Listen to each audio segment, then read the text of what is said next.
প্রথমেই আমি তোমাদের কাছে ক্ষমা চেয়ে নিচ্ছি, কারণ আমি দুদিন ধরে কোনো ভিডিও দিতে পারিনি। আমার শরীরটা একটু খারাপ থাকায় আজকে অনেক দিন পর গন্তব্যস্থল থেকে নিজের বাড়িতে ফিরছিলাম বাসে করে।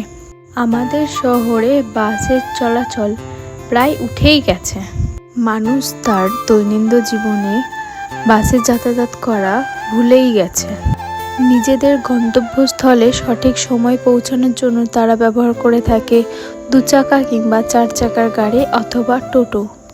এইসব কারণে অনেক বাস ড্রাইভাররা তাদের সংসার চালানোর জন্য নিজেদের স্বপ্নের বাসটাকে বিক্রি করে দিয়ে বেছে নিয়েছে আধুনিক অটো কিংবা টোটো গাড়িকে।